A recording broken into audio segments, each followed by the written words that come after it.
Welcome back to the one and only Plate Stack Chat. This week, not just me, lonesome and lonely tonight. No, but back this week we have Tom. I've got loads of energy. Forder, hashtag Chalking Fitness. And Jason, sick note, who self-proclaimedly has only grown a moustache in the last 3 weeks. I said, Jason, you seem to have grown a moustache. Yes, that's the only thing I've done in the last 3 weeks. Yeah. Is the intent to try and develop a filter to stop more germs getting in? Yeah, exactly. Antibacterial, Yeah. antiviral mustache. It's just very rare that I stay home and don't have to see people for like enough time to kind of get past that really awkward stage at the beginning. So it's like, oh, this might never happen. Well, I hope this will never happen. Is that like again. lockdown for you all over again? Pretty much. It's like lockdown. It was like lockdown, just worse because everybody else is fine. The last thing that happened to me in lockdown was I shaved my hair off just before the hairdressers opened up. Never grew back.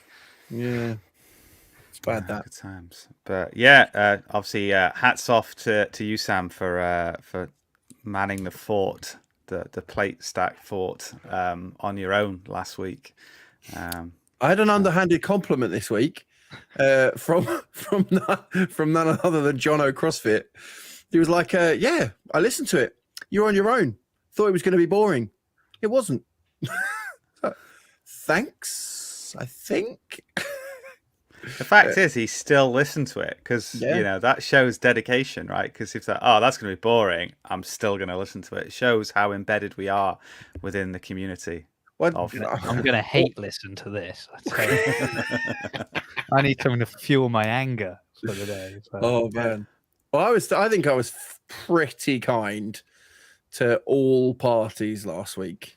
I could have been a lot more scathing to anybody I talked about, to be honest with you, apart from the winners, including me and Tom, including you and Tom. Yeah. But I wasn't, so that was good. But this weekend, the one and only Mr. Chalking Fitness has officially partaken in the weekend part of his CrossFit Level 1 certification. Absolutely, yeah. I don't know I what you're can't supposed say to call you it. have your CrossFit Level 1 yet because you don't. No, and I was going to say I've taken part in. I've undertaken the weekend course. Absolutely, yeah. No, it's been a good weekend. It kind of as fuels my my kind of passion for the methodology. Although then my daughter had me up for best part of 2 hours in the middle of the night last night, so it lasted all of 6 hours from leaving the level 1 to kind of then waking up this morning feeling awful. Have you ever felt a PVC pipe so heavy at the weekend? Mate, right, Saturday, came home, my Whoop band strain way higher than anything else I've had in the last kind of 6 months. PVC pipe is no joke, but that's the beauty of the course, I think, right? You're never too good to benefit from it, right? And I mean, I'm not saying that I'm good, but what I mean is that and everyone was feeling sore on day 2, right? There's so much to be learned from the PVC pipe. If you don't know what you're talking, if you don't know what we're talking about at this point, probably go do your CrossFit Level 1. Mm-hmm. Yeah, we're not sponsored by CrossFit, by the way. I would like, in fact, it's evident this podcast is absolutely not sponsored by CrossFit. Anybody is sitting at home going, "Oh, they're pushing the L1 because of all that big CrossFit money they get sent." Yeah. I'm not sure anyone apart from the Morning Chalk Up are making any money of CrossFit. I mean, other media sources probably make money too. No, well, that's fair. Tommy makes money definitely out of CrossFit. He does the broadcast. Who's that? Tommy Marquez. Oh, right, okay. Yeah. I thought you were just suddenly giving me a nice little new nickname. I was like, well, let's just address a couple of points here, right? Yeah. Tommy Forder. Tommy Forder. Wow. Yeah. I mean, this is nothing about the L1. You've taken us on a little detour, but as I've got nothing to say about the L1, I'll put this out there quickly now. That was my, when I when I sort of said, oh, you should, it's really important that you also listen to all the other people that are putting out media about things because of biases, and you have to like listen to more people. Morning Chalk Up weren't very happy with me saying that, and somebody was like, oh, you're saying we've got an agenda, and so and so on and so forth. I was like, no, but you have people that are directly employed by CrossFit, and that what they say can affect whether or not they continue to be directly employed by CrossFit, or employed or contracted, I should say, for a better word. Direct, they get that contract for something at the games, so obviously they're going to be careful what they say if they want to keep that, right? And and that's fine, but it's also a thing. So like, you can't pretend it doesn't exist. Well, do you know who else is directly employed by, directly contracted by CrossFit and have to be very careful about what they say? Is that Tom? People who take the level 1 course. So, do you see what I did there? I took us straight back because I knew that. I know that that's a you're bugbear good. for you. I see why you like can that run this one, didn't you? podcast on your own. Jeez. In fact, I might log off. You can bring yourself back onto topic. And you make a really good point there, because I was going to quickly kind of get my in there. I'm not going to go into the ins and outs of the details of the course, right? If you want to know that, the best way to find that out is to kind of go on to the course. I mean, the level 1 trainer guide is free on, just Google it. Anyone can get access to it, so anyone can get the anyone can like read the material. But doing the course is another level. And many people will probably be like, why would you do it if you can just get the course? But I would say, why do you go to school if all the textbooks are in the library? Because government force you to do it. So. All right, why do you go to university if all the textbooks are in the library? There we go. Well, I didn't. No, okay, but a lot of people do, right? So, but yeah, Sam, that was the response I was looking for. For those listening, mic drop. But I even gave you a. Yeah. So I just assumed that everyone would know that was the mic drop sound. No, it was good. I'm not.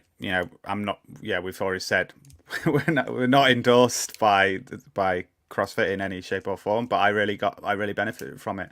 It's something I've wanted to do for many years. I've been dabbling in CrossFit for over 8 years now, so kind of this has been a long time coming. For a few reasons, I finally decided to kind of like take the plunge and do it. And I'd say it's only over the last few years since kind of doing things like this podcast and kind of definitely spending a lot more time looking into the community that I've started to build a little bit more of an understanding of like why I keep coming back to CrossFit, because you're not going to find me anywhere on a leaderboard, right? So, and I'm not the epitome of health and fitness, but I keep coming back to CrossFit, and things like this podcast have helped me understand why. But equally then going and doing level 1 and hearing some of the masters of the craft talk about CrossFit as a methodology, nothing to do with the sport, has helped me really kind of like crystallize what it is that keeps me coming back. So it's been cool. My cup has been filled by it. Who did you have as who were your seminar staff? So Johnny Davies kind of led it, and then Robin Wright, friend of the show, and also Joe Pearson, and all three of them are fantastic. It was really cool. I mean, I've heard people in the past say like the course is great just for like 2 days of eyes on coaching from some of the best in the country or best in the region, depending on where you're doing your L1, and that's definitely true. Best in the world. Yeah, it's amazing to kind of like get that interface and get that feedback. But then the other thing, and this is probably because I'm a CrossFit geek and a bit of a CrossFit wanker, but to watch them. Whoa, he dropped a dub on the podcast. Sorry for anyone listening with children. Okay, just ask your mummy what it is. But to see them operate as well is really cool. Like not only to kind of benefit it from directly, but to see them, just operate like, home. It's really cool. But there we go. So, but yeah, long time coming. I didn't take it lightly to kind of, invest, because I'm doing it to invest in myself. Like, and there were loads of people there doing it for various different reasons. Some people going straight into kind of coaching or complementing coaching perhaps that they were already doing.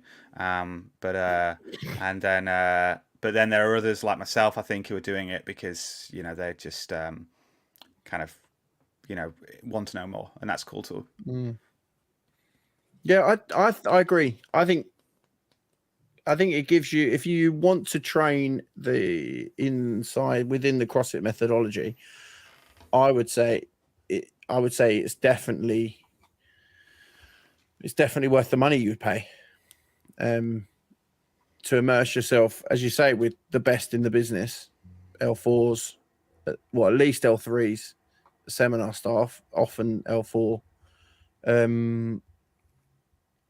And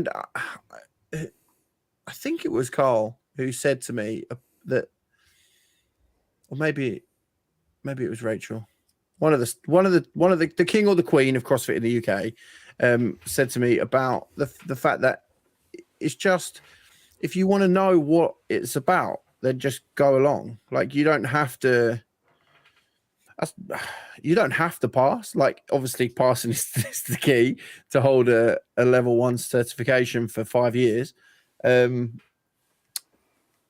you just learn so much more about as you say, about the methodology, about the way people move, about health, about fitness, about all of those things that are just useful just generally in life. Like, you can, as you say, you can go and read about it, and that's fine too. If you want to read about it in the textbook, but to have someone explain it in an applicable way, because you can't ask questions to a textbook.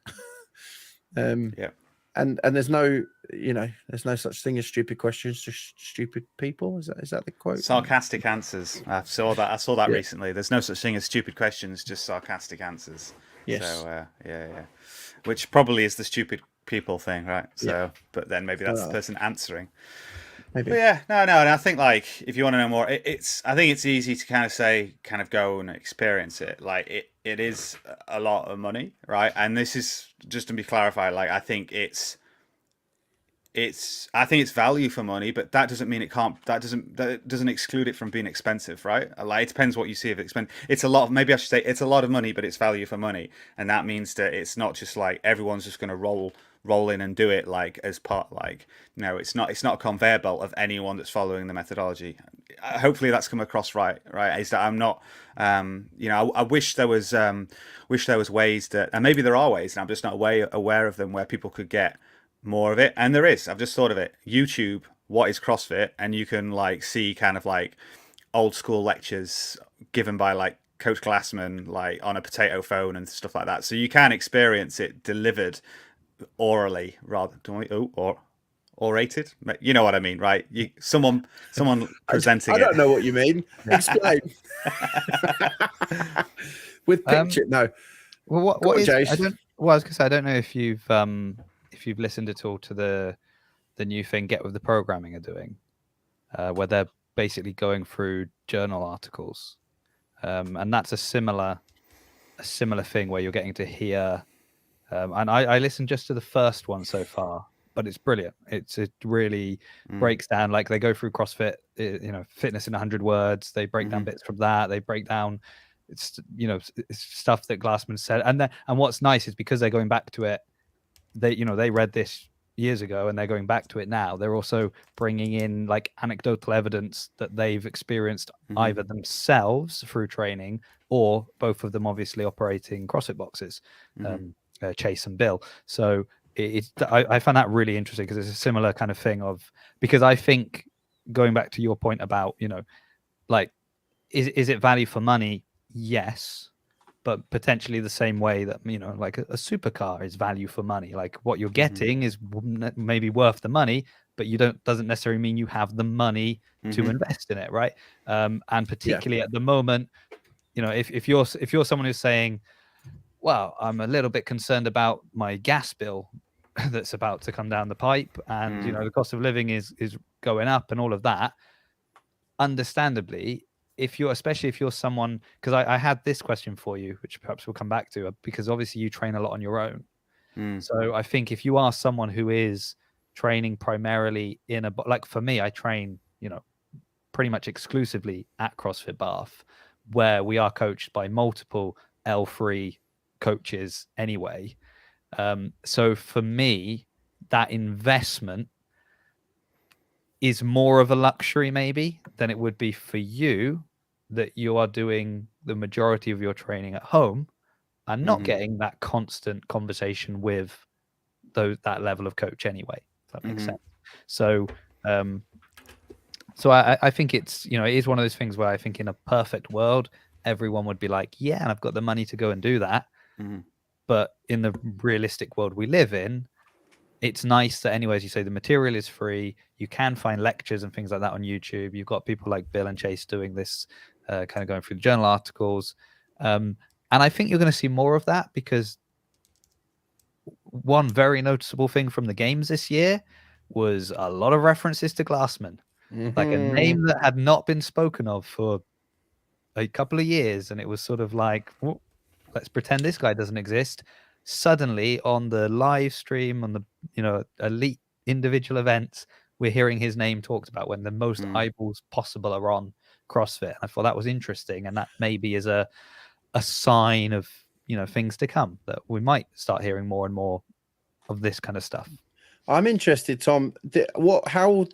I'm not. I don't want you to tell me what the history is, but how did that come about in the lecture?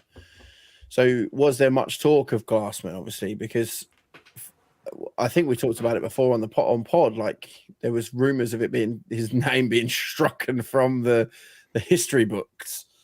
Well, in the version of the trainer guide that I was reading, like he's referenced as the author of a number of the articles, and I think it would be you can't get past that, right? And there are quotes from him in the kind of like in the formatting of the trainer guide and things like that. And I'm trying to think. Yeah, I'm pretty sure I heard reference like at various times, like, but I've equally heard others reference him, and I think like you can't deny the like Glassman's role in kind of like founding the methodology and bringing it together. So like, I think isn't that though where people were having issue, because as you said, like there are direct quotes and there were direct quotes not attributed to anybody. So it's kind of like, here, we'll put this quote out, we won't say who it's from, and people that's where people were getting a little bit like, hold on, you can't you can't quote someone, put up a post on Instagram that is just a quote and then not credit the quote. We don't know where this came from, kind of thing. And that, I think that was when people were getting a bit like, now you're actively trying to remove this, but I mean, I think I mean, I'm not trying to find controversy where it is. I'm just genuinely interested, because as you say, Jace, like that was happening in the space, like on socials and stuff. And I've had a couple of conversations with various seminar staff about it, and they were not interested in taking the name out particularly. Well, I also think it coincided with an influx of new people into the CrossFit space. So you were basically, it's not like you were necessarily going around and actively like trying to make people forget and scrape away this name. But if you suddenly have a massive influx of new people, as old people started to kind of even, go off, then you never mention the origins. There were people that were literally come. I mean, you have people that come that like you can talk about kind of OG CrossFit Games athletes. They've never heard of them. Like for them, it's like from Matt Fraser on, and the only reason they still know Rich Froning is because he competes on the team. Yeah. But you talk about like Josh Bridges, Dan Bailey, people like that, and they're kind of, who are these guys? And that's not that long ago, but it coincides with when they came in. So similarly, if you've got people that came in post Glassman and no one ever mentions him, unless you actively go out searching for old stuff, you're just not gonna, not gonna hear about it. And I imagine, just as within your local box, you have people that could not care less about the games, you equally have people that could not care less about who created CrossFit. It doesn't matter for them. It's the thing they do. Like for them, they don't even necessarily care that there's a box outside of their town, because it's just that local like gym that they go to, and their CrossFit experience is limited to the 9:30 class with the girls in the morning. Like, that's it. That's CrossFit. And that's, and if they're getting fit, that's all right. Like, that's fine. That's all they need. Then they go and do their L1 and mind blown. I'm really pleased that I know, Jason, you'd mentioned this, that like Bill and Chase were doing that with some of those original articles, because I think that's a really nice complement of that stuff.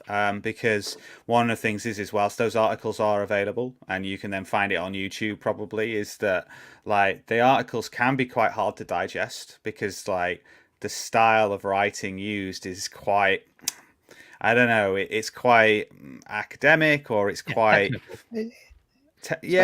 but it's equally like it's quite, it's not like bullet points, it's more like paragraph after paragraph, and it's elegant, but it's not like necessarily easily digestible if you're not on that wavelength. And I think that's where kind of like, whether it be you do it through your L1 and get someone to basically break it down for you, or you do it through listening to, say, the Get With The Programming podcast, like that's another way of say being like, I understand it. And I think that's what I've got from, like, I was really fortunate to hear the What is CrossFit given by Carl Steadman earlier this year, and it was just kind of like, I'd heard constantly varied functional movement executed at high intensity so many times. It used, the acronym used to be on some of the kind of like Reebok designs and stuff, like especially kind of maybe like 5-7 years ago. But like,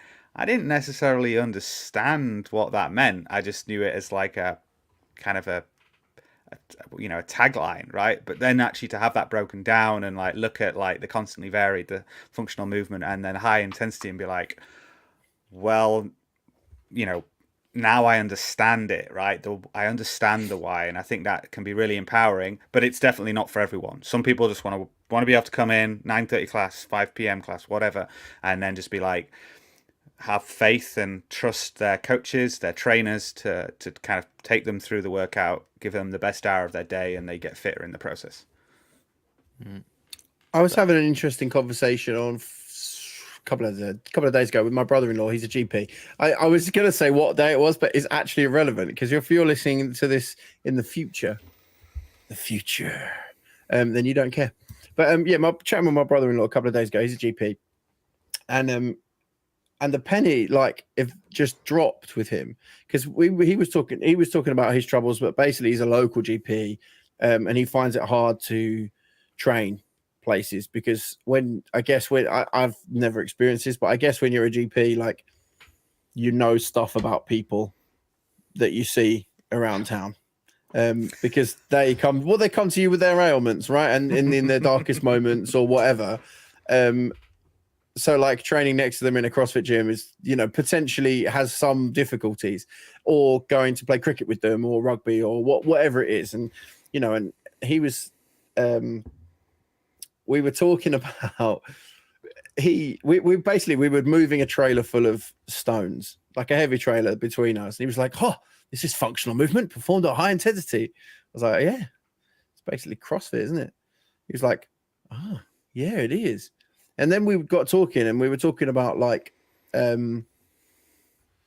how we were actually talking about how games athletes, bit like what we've talked about before, how games athletes arguably don't really do CrossFit anymore. They sort of pick a bit of the pyramid and then and train that, and that they're just training the individual things that they need to get better. But the penny finally dropped when it was like, oh, high intensity is relative. But if you don't think about that, everyone thinks high intensity. Matt Fraser performs at high intensity, or Justin Medeiros performs, or Tia Claire or performs at high intensity. But actually, that's completely relative, and that's where CrossFit don't have a monopoly on relative effort or relative intensity, but it is broken down in a much more digestible way, certainly within your L1, in how to sort of administer that and how to sort of work that out. You know, because I don't know, Moira, who's 87, who comes to the gym's high intensity is probably similar to my high intensity, whereas like Jason's and Tom's is probably considerably higher than that. You know, so similar to that of the Matt Frasers that we mentioned. Yeah, Previously. But I would go like maybe Josh Bridges. Like, I'll take that. I'm pretty sure he's old and Take that as a decrepit now, isn't he? I bet he could still school us, Mate, he'd knock me out.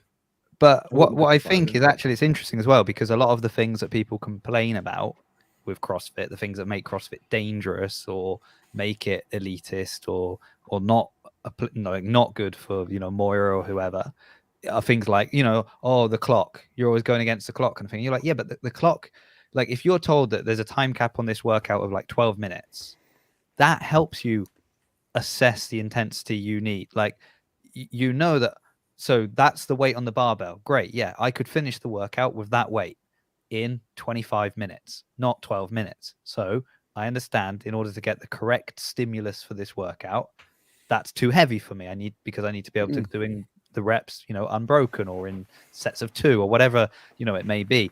And so the clock is an aid to help everybody kind of get, all right, this is the intensity I need because I need to be able to finish it within that time or thereabouts. And sort of it helps you to break down the workout and realize, you know, maybe I need to cut the, you know, the distance on the run or the weight on the bar or the, you know, number of pull-ups, whatever it may be. But from the outside looking in, it's like, oh, you're racing to finish this, bad form. Like that's the equation, right? So you don't care about technique. It's all about being as fast as you can. You're like, no, it's just to give you like a kind of reference point to know how you're going. Right? The difficulty is though that for some people who just train because they want to train, that is a problem. You know, I go to the gym and there are some people who just smash that. They just do that every day. They just go, that's the workout. I'll do that because it's written on the board and it's irrelevant. You know, I will bury myself every day because that's what it says on the board. And to some extent, yeah, that's okay because they pay for it. It's their hour of the day. If the coach says maybe you should do this and they just ignore it, well, yeah, I think this depends as well. Like if you're like burying yourself but finishing the workout every time, okay, like maybe now and again, you know, take an extra day off. But like but if you're like, it's, you know, 4 rounds and you are only getting a round and a half in every time, then what are you doing? Like you're not, you know, at this point, if your coach isn't stepping in and saying, look, you're not understanding these workouts at all. Like you were supposed to do 10 unbroken cleans and it's your 1 rep max. I watched you clean it once. Like that's wrong, right? You've clearly misunderstood the stimulus. I think, Tom, you often talk about linchpin, isn't it? That they kind of have, these are all the notes that you're getting with that. Is trying to help people correctly assess the stimulus of a workout. And I think one of the things here and I'm sure I've said it on podcasts before, like coach, I've never coached, but it's not easy, right? There are coach every day. Well, not every day. I assume you don't work out. Maybe that's a poor assumption, but you coach yourself every well, yeah, time. No. So that brings me on to the point I was going to make, is that like all the things we're discussing here, being like, okay, so it's an AMRAP with this time cap, or not, like it's a 20-minute AMRAP, or it's a for time, but there's this kind of like time cap on it, or like here are the prescribed weights, what's the intent, what's the time that like the best person in the gym is going to get, things like that, right? And then being able to like, okay, so how do I scale it to ensure I get the same stimulus as like the athlete that was written for? And there's an element of like, Joe Bloggs walks in off the street, they're not going to be able to do that, so then it's kind of like a coach's, the trainer has a role to play there, right? But there's an element there of helping to kind of like educate your members, because so that you can kind of like have less of you don't have to kind of say do it with every member to the same degree every week, every session, because that would just be like really difficult, right? Unless like, and sometimes you see it's why you get classes which are no bigger than 8, because you can actually do that then, right? And I think one of the things, talking about kind of like intensity and it being relative, like it opened, like doing the level 1 this weekend opened my eyes to really how I've been approaching CrossFit for a long time, which is I've skirted with intensity. I've not chased the intensity and have not achieved results. And without going into any more detail, like that's cause and effect, right? And it helped me a little bit look at intensity in a different way. In that, like it's a goal, but it's a relative goal, right? Rather than like something just to kind of be like, fuck, I hate hanging out my ass. Speaking of hanging out your ass, what at the end of, did you do a workout at the end of day 1 or was it in day 2? L1? Yeah, there's like a workout on both days. Yeah. I guess it doesn't matter if you tell us what it was. Did you was it thrusters and burpees? Like, I'm not going to say like what it was, like, but it was something I was really nervous about. I'm going to be honest. Like, I'd rather talk about, like, I knew there was a workout. If you look at the kind of like the trainer level 1 not the level 1, whatever, like the thing that tells you more about the course rather than say the trainer guide or training handbook, right? Because like I just haven't been training. Like, when I booked on to do this, I was like, I've got X number of weeks to really kind of like dial everything in, dial nutrition in, dial training in for the L1. So, right, that's where I am right now. Like, and I was just like, I was really kind of in the week coming up to it. I was like, what am I doing? Like, is this a like silly thing to be doing right now in my CrossFit journey? But then there was the 2 people. Then I was someone on my other shoulder being like, no, this is exactly what I need to be doing in my journey, in my fitness journey right now. Is kind of giving myself the knowledge and the experience and the kind of like experience to really fuel my personal journey with fitness through CrossFit. And I also then realized when I started thinking about the workout, I was like, CrossFit, the methodology is for everybody. It's intensity is relative to the individual, and if that can't be achieved in the level 1 in the level 1 course, then there's like no hope for me. Were you buried after the workouts? Oh, 100%. I'll be honest, yeah. I did my L1 and I was like, and it was that I was clearly the least fit person there, which was okay. Like, and I move well, so that's okay. But I'm just not very fit. So my, actually sort of getting into, holding the PVC pipe for what seemed like stress positions for considerable amounts of time was interesting. But the workout, like I finished last, and then you had that kind of classic CrossFit thing of everyone clapping you in. I'm like, please just don't clap me. Don't clap. Just leave me alone. But you can't say that on an L1, obviously, because then they'll be like, oh, he's not CrossFit. So I went through the normal kind of mind games that I go through. But it was a good experience. I learned a lot about myself.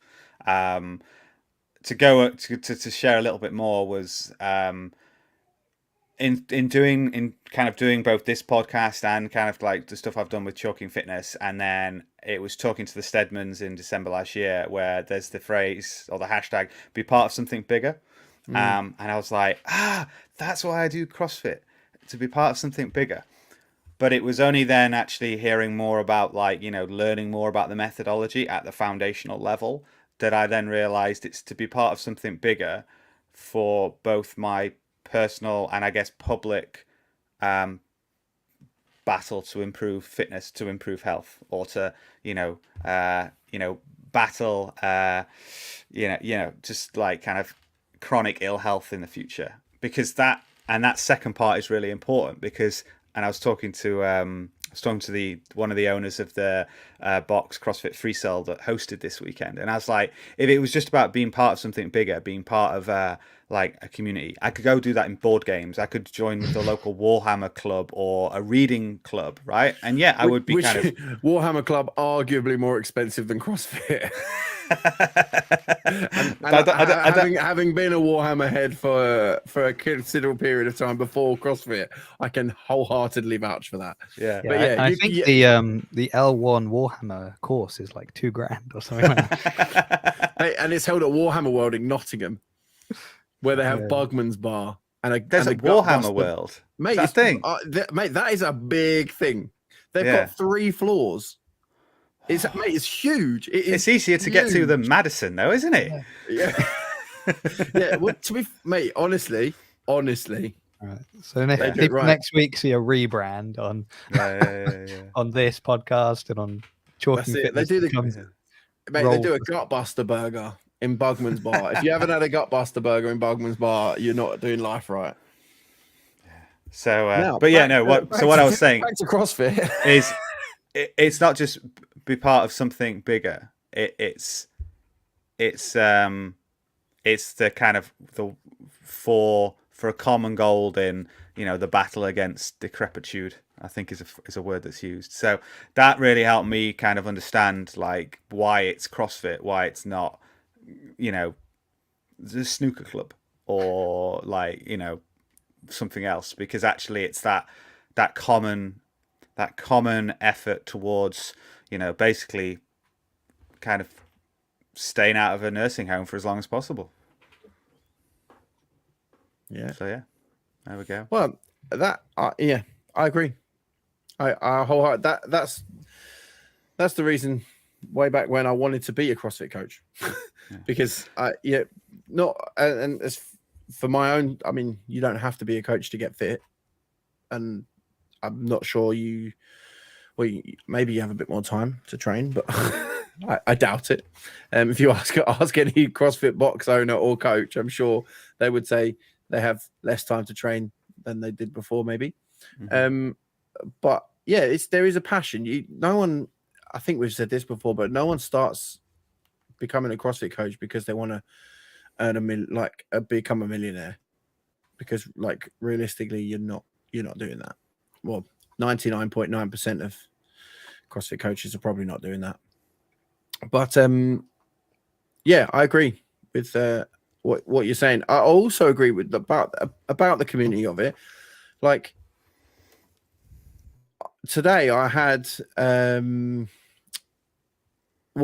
this weekend. So over this weekend, we have been. I have been landscaping my garden. That if that is even a thing that people do, that sounds so posh and poncy. It's not even like. But basically, we've got a long garden which is like up a hill, and my wife basically decided we were going to get rid of it, and it was all stony, so our kids can't play football or anything on it because they just kick stones everywhere, and it's not very good. So Em was like, "I want some grass." So I was like, "Okay, we'll get rid of the stones." So Em's brother, this is where I was talking about do the functional movement, moving the stones, yeah. So we moved the stones on Saturday, and then I was like. And Em was like, oh, I'd quite like some turf. And I was like, oh, okay, well, I'll probably do that at some point or we'll pay someone. She was like, yeah, well, I kind of want it done soon. And then I looked at how much it was going to be to pay someone. I was like, I'm not paying anybody to do that. So then I was like, okay, well, I'll start digging because it's on a slope. Obviously, you don't want your grass to be on a slope. You want it to be sort of flat-ish. So I started digging and just digging. And then instantly, within about half an hour, I'd regret my life choices at that point and wished I would have paid anything to have someone do it for me. But I'd started, so I'm finishing. I'm that sort of person. So Em put it out on her socials, and I sort of added it to mine. And two of the people who I go to a CrossFit class with on a Tuesday and a Wednesday, with a Tuesday, Wednesday, sort of 7 p.m. club, were like, husband and wife were like, yeah, we'll come help. I was like, oh, you don't have to, like, it's cool. And they were like, no. And when we had and I'd completely forgotten about this, and they only told me that today, they were like, when we had a flood in our house, you offered to come and help us do the thing. They put it on our our Bearwald and CrossFit page, and I said, yeah, I'll come, I'll bring some towels and I'll, try and help you fill some sandbags or whatever. And in the end, they didn't need it.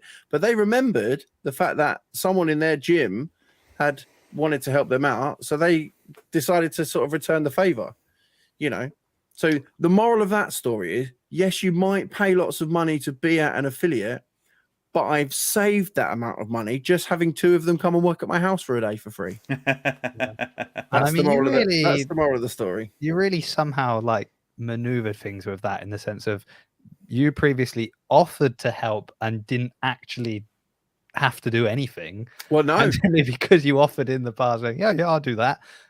That they never went through, and you managed to get 2 days, 2 people 1 day free labor. That's I mean, it was like my mechanic has taught me anything, it's that the labor charge is what kills you. So. Well, absolutely. You need to, but yeah, that's why I'm fitting a kitchen over the next kind of few weeks, because are you doing that? Just had a newborn baby, going to fit a kitchen thing too? No. So it's thankfully it's not here, but like I've bought the kitchen, and then getting someone to fit it was going to be crazy expensive. And so, given it's not a kitchen that I need to use on a daily basis, I'm like, I'll just it's a work in progress, right? So whose kitchen are you fitting? Oh, helping my dad. So that's all right then. Yeah, my dad could struggle with it. It was just like the little getaway space that you've got. Like, it's just that other little house I've got tucked away that I just use every now and again when when the baby's making a bit too much noise. I just that's the garage, right? So well, I want to circle back to fitness a little bit with the L1 thing. Are you? I mean, I know you said that obviously it's already been interrupted, but do you think that this is kind of the kick you've needed to get back into a bit more regular training at home? Do you feel, I guess it's also, do you feel you've got a bit more like direction with regards to your training at home? Because I found myself personally, I'm only doing open gym at the moment, just until I kind of am back to knowing that I can just do whatever you tell me to do and it's fine. And the struggle is always kind of being like, I've got to think of what to do myself. I've got to kind of program. So I mean, I'm for me it's good because at the moment I'm kind of just programming very specific things that mean I don't move my head too much. So that's made it a bit easier. But skiing, which is the one thing I really, really need to practice. But anyway. I think to answer your question, I think it has given me a kick. I don't, for a minute, I've been through this enough. I've been in the game long enough to know there's no such thing as a golden bullet, right? It's not going to be like chalk and cheese, or no, light and day is what I mean. It's not going to be light and day where suddenly I'm just going to be a newfound person. And I would say it's not like a watershed moment either, kind of, because I've had like CrossFit Linchpin is like my default program when I do follow a program at the moment, like, and has probably been for at least a year. But I just haven't been following it. I've been just nipping in. I've been doing other bits and pieces. Actually, for the last like 5 weeks, I've been doing like 10 by 10 back squat 3 days a week until it really got hard. And then, but one of the reasons for that is like I love back squat, and I started light because it was more about mechanics and consistency, lightweight, but equally knowing that like moving those big muscle groups was going to kind of give me that kind of like endorphin rush and things like that. So anyway, I've gone off on one a little bit, but like definitely kind of in the last year, maybe 18 months, I've started to, and mainly the exposure to Linchpin is I've started to appreciate more the kind of like what CrossFit programming can look like, and actually originally did look like before there was the competitive aspiration, right? Where it's like there's a workout of the day, you have a general and a specific warm-up, but you like hit that workout with the intensity that is appropriate for the individual on that specific day, right? And that it doesn't need to be kind of an hour full of like, 5x5 back squat, max set pull-ups, and then a metcon to finish you off at the end of the day. And there are plenty of boxes out there that do that, each to their own. But so I think like what I've got is I've further got an understanding of the why I follow CrossFit. I kind of had an idea of what I should be doing, and what doing the L1 has helped me reaffirm how I should be doing it in my day to day. In that I should be like, it's about getting some intensity, and kind of like not overthinking it, essentially, not worrying like, I want to back squat like 3 times a week, or it's like, no, just follow a program consistently, and that will take care of itself if health and fitness is what your goal is. If my goal is to get super strong and be able to back squat a house, then yeah, I got to squat more. But actually, is that what I want? And maybe at times I'll be like, yeah, that is what I want. Actually, I feel it's a weakness. So I think that's what everyone wants. Yeah.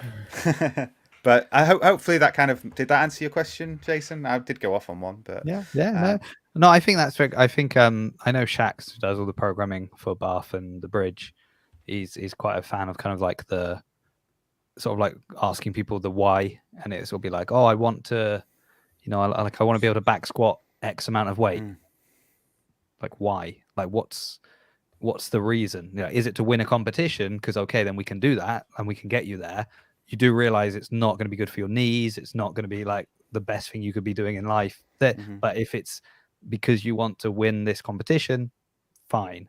But if it's because you're scared of death and you think that this is going to like keep you living longer, then you don't need to be able to back squat that heavy. Arguably, if you can back squat a bit lighter, but you can also do this and that, and that will be better for you. And I think that's where, again, like things with games athletes and seeing these people doing incredible things that can skew your idea of what you need to be able to do. Because I think if nobody's thinking, oh, I'm going to do what the games athletes are doing, but I mean, how many boxers have run like their version of the Capitol and things like that and other events since the games? And it's like, great. But if you're someone that's like, and I need to be able to smash these workouts because that's what the games people are doing. And it's like, like, do you do you need that? Like, great. If you can do that, it's wonderful. But as you said, what's the goal? If the goal is health, then I don't know, maybe rein it in a little bit. And I think for me, and the proof will be in like 15 years time when like I'm wanting to say play football with my daughter, right? That'll be the key. Then I'll know whether I've been doing the right stuff, because like I will be able to do that, and I'll not be like, holy smokes, like my knees are fried or my back's done in. And so I've gone down like so many different roads with it. Like I've squatted, I've like 150 is like the most I've back squatted ever, like since doing kind of CrossFit, but I'm nowhere near that anymore. And actually I have no desire to get there. I mean, it'd be nice to get there again, but I'm not going to make it my focus. Like, and like, I don't know, good amount of strict pull-ups, right? I think that's a better thing for me. A strict ring muscle up is something I'd like to work on, not because it's showy, but more because of the kind of like strength it shows in kind of like the shoulders and things kind of like that. I'll tell you where I'm really struggling at the moment is just bloody burpees, right? And that for me is actually, you can squat 10 by 10 like back squat for 5 weeks and then get crushed by burpees. So, but I did get I got in the garage today, got back on linchpin, and the workout was 100 burpees. And then it was supposed to be 75 GHDs. I don't have GHDs, so the alternative was V sit-ups, and then 50 strict pull-ups. That's arguably worse than doing GHDs in my book. V-ups are horrendous. Yeah. But but Tom kind of probably last week would have looked at that and said, hell no. But I was like, okay, like nothing there is that challenging that I can't actually navigate through it with that thought of on intensity. So, I'd go set of 5 V-ups, right? How did they feel? Did they feel good? Right. Well, go again. And then actually, if I start to break down on rep 4 and 5, okay, now you can take that little bit of a rest. Just, okay, go again. How did they feel? Keep going. Just trying to push that threshold a bit more than I perhaps used to in the past. Was it like a chipper style, like you had to get through one before the next? Yeah. So, oh, really? So it's like non-partition, man. And I still did like a warm up, because in the past I'd be like 100 straight off the back. I'm sorry, 100 burpees is your warm up. I'm sorry. I'm like, I'll be warm after 10, right? So, but I actually did a warm up as well. Well, so, yeah. I actually, I went in on Friday morning Jake and Saw you and slinging some tin. yeah, I hadn't touched a barbell in like 3 Jeez. weeks. So I went in with the kind of, man, if I could. Well, first of all, they were like, we're going to do open gym. We're just going to do some lifting. Do you want to come in? I was like, oh, that'd be good because I haven't used a barbell. And I was sort of, oh, what are you doing? Because I do not want the barbell to go overhead. So I'm not going to snatch. I'm not going to jerk. I'm worried that I'm going to get dizzy like halfway through a movement. And so they were saying, oh, we're going to do cleans. I was like, oh, great, cleans. Yeah, it'd be good. Come in, practice a few cleans. And in my head, I was like, if I could clean 60, I'd be really happy with that. That would mean I'm kind of back to, feeling okay. And then I can think about going heavy. And they just felt really good. Like everything just felt good. And so, and I hit 90 and we were just trying to help Jake get up to PB his one. So my previous PB is 95. And I managed to kind of catch 97 and just didn't stand it up. But considering like I had not even gone near a barbell for weeks, so I was like, wow, I'm really happy with that. Well, you given the body a rest, as much as obviously you're struggling with other aspects, like the muscles are getting a break, right? So that's true. Yeah. Before that, all I'd done was a couple of like C2 bike kind of 45-minute sessions, just where that was when I was so dizzy that I was like, I can do a bike because I'm not moving anywhere. And then I did the first kind of like, oh, I want to do something a bit more CrossFit-esque, but again, very limited in what I could do. So I did 30 minutes on a rower, and then at 0 and every 5 minutes, I think I did 5 strict pull-ups and 10 like double kettlebell deadlifts. And then then was just rowing like max meters, kind of with those little breaks. It was good. And then today, Bank Holiday Monday, I went on about a 9-kilometer walk with the kids. So that was our day out today, which was a lot. That was good. Yeah, taking fitness outside the box, right? That is important. So yeah. If going back to your burpees, Tom, if you want to get, and this is from experience, as you know, if you want to get better at burpees, do 50 burpees a day for a month. Oh, I did 100 a day for a month. I know, Jason, you've done that as well, right? But it just shows. I mean, I'm interested. when did I do that? Was that last year or the end of 2020? I can't remember. Jason, when were you doing all your burpees? 2020, right? So I did 100 burpees a day in the April when we went into lockdown. Right. Okay. And then we did 100 burpees a day. Maybe in a January. Maybe it was like a Did you do like a 500 burpee challenge as well? I did 500 burpees in a weight vest, and I did 1,000 burpees just for the band. I did 1,000 burpees because Carol did 1,000 burpees when she misread an Instagram post I put up when we started the 100 burpees a day, and she thought we did 1,000 burpees a day.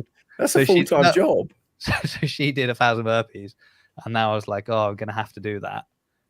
So after we did the 500 weight vest ones, we did the 1,000, and she did it again. She was in Dubai at the time, so I think there were like 3 people in Dubai. We were all on Zoom. 3 people in Dubai. I was at home. I think Jake zoomed in from Trowbridge, and Ashley, who's another CrossFit Bath member, did it, and he had just got back from doing a run with his neighbor. So it was. Oof. So that was good. It took forever. That was long, but yeah, the only way to get better. I know 50 burpees at max for time is like what was 420 or something for me. There's no way that's max. So like, what if for 1,000 burpees? What are you averaging? Like 6 a minute or something? Oh, I don't know. I must have it somewhere written down how long it took. 5 a minute. Even that's quick.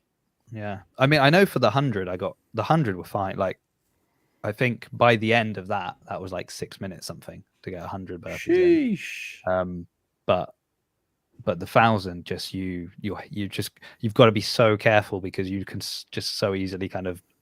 It's a trap. Yeah, so you got to take that slow. But hey, at the moment I'm not doing any burpees because I can't stand up quickly. So that's like the ultimate That was the thing. I was looking at the workout the other day and I was like, I could try and do the class. And my biggest concern was the warm up. I was like, I reckon I could do the class. I don't know if I can make it through the warm up. Well, that just taking that back, because I know that as dads, and you almost certainly won't have had it yet, Tom, because yours can't talk. I assume anyway. She tries. Yeah. Or we're in that stage where we're like, that was definitely daddy. That was 100% daddy.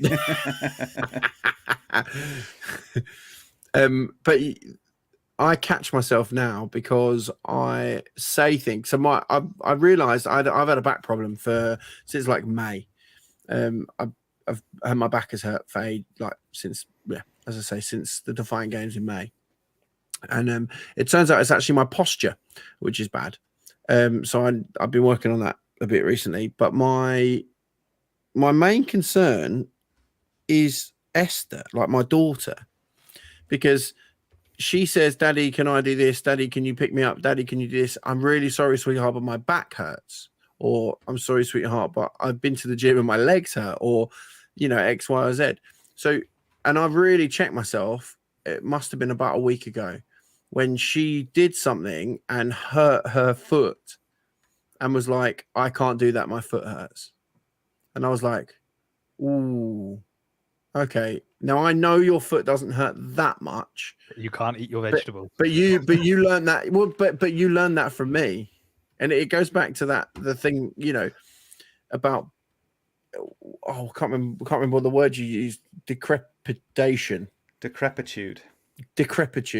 think that's the word. Yeah, I mean, I'm only 35 and I shouldn't be telling my daughter I can't do things because my back hurts.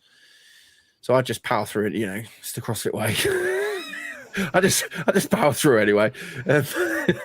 But there is a sense that there's a sense of me being conscious that what I say and what I do passes on. So, and the habits that I have also pass on. So she is desperate, absolutely desperate to come to the gym because Daddy goes to the gym, and she's sometimes she comes in and has a bit of a laugh, but yeah, she's desperate, but I'm guarding her from the gym at the moment because I want her to learn to swim first, and I want her to learn to run and cycle. Would be my before she starts like smashing wads or anything like that, because as soon as you and this is slightly off topic, but it's not, because as soon as you put a child in, Esther moves really well, and people have said, oh, she should come and do CrossFit, and that that she should make that her thing, and I'm like, you've missed the point. And it does go back to the L1. You've missed the point of why 99.99999% of people do CrossFit. And that is decrepitude. Is that the right word? Let's say yeah. Yeah. Let's go with yeah. You literally told me a minute ago. I don't think it's that. I think I thought when you said 99.9999% of people do it, I thought you were going to talk about aren't going to go to the CrossFit Games, because I think that's there's the point. There's that's the point that I mean. Amounts of people that do it for competitive aspiration, and that's okay. But that's okay. But if people, it's like Dave down the pub telling me that my son is the next David Beckham or the next Ronaldo. Oh, your daughter could be the next. Well, but I don't want my daughter to be the next anybody. I want my daughter to be my daughter. And B, I would you're much not tucking rather David Beckham in at night. Yeah. Although maybe he would pay for some stuff for me. But the point is, I want her to learn things that are actually functional and useful. So, for example, I would much rather spend my hard-earned cash on taking my daughter to swimming lessons, because swimming is a valuable part of your life. How many burpees can she do in 5 minutes, or how quickly can she do 100 burpees? Yes, that's important, but not important at this stage of her life. She's 5. I would much rather her learn to swim or I'd much rather invest the time in teaching her how to cycle, or and if I want in the back there somewhere, you look at the best CrossFitters and they've come from backgrounds of, they come from backgrounds of like endurance and like good swimmers, good gymnasts, good weightlifters, good, they have some aerobic base, and they're strong. So I don't think, as long as she's active and fit, she can carry on doing whatever she enjoys. And if that is CrossFit, then great, and hopefully she'll do that forever. But if it's not, I'm not going to be like, well, I did L1, so you're doing CrossFit, kid. Modern pentathlon, and maybe a bit of heptathlon thrown in as well. The modern pentathlon, isn't that like where everyone's like, oh, daddy, buy me a pony, daddy? I reckon it must be the most expensive. What are they shooting, pony riding? I checked this because you talked about swimming, right? So fencing, freestyle swimming. Yeah, good. Fencing would be good if you're still doing work in your garden. Yeah. Show jumping, like equestrian. If you've got the fence, you can jump over it. The fence jumping. We're pistol shooting if the fence isn't good enough, and cross country running. So So I live in Saffron Walden, and all of those things happen in Saffron Walden. There is a club for all of those things in Saffron Walden, so that we're not far out. But as you say, you'd have to own a pony, and have daddy take you to the shooting range. It's rare when someone can be like, can't you just do CrossFit? It's cheaper. Yeah. Yeah. And then she'll get to the French throwdown and they'll be shooting and she'll be like, well, you see, if daddy, if only you'd invested in a good rifle for me. Laser tag. On that note, I want to I'm gonna say adieu because I haven't eaten.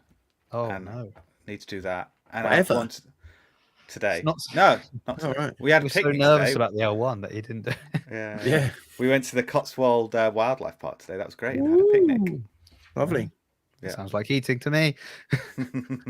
But yeah, haven't had dinner this evening, so I need to do that. And I want to try and get a good night's sleep and try and train tomorrow. Good idea. Yeah. Good idea. Yeah. Any last thoughts from you, Jace, before we wrap up? I got nothing. Nothing. Nothing. He's done nothing for 3 weeks. Well, thank you, you, boys. Got a few videos. Go and have a look at that if you want. Yeah, Jason. Well, I'll get there. Yeah. Thank you, guys. Honestly, it was a pleasure last week, but it's much nicer to have other people to talk to. But yeah, thanks, guys. If you are listening for the first time, thank you for sticking all this way and all this long. Go check out our Instagram handles are on the screen. If you're not watching, Jason's is at JasonCF Media. You'll find him on all the socials there, and even his YouTube page is Jason CF Media, which he arguably better than Savan. Just saying. I said arguably. And Tom is at Chalking Fitness. He's got a YouTube channel as well, Chalking Fitness. If you type that into Spotify, you'll also find him just talking to various cool people. And I'm at La Roche Original. If you can't spell it, unlucky. Also has a YouTube channel as well. You can see some people doing their like British teens trials and stuff on there as well. Oh yeah, of course, because Connor and it was just Connor, wasn't it? Yes. But thanks for listening. We'll be back next week, 8 p.m. on Monday night live. See you soon. Bye. Bye.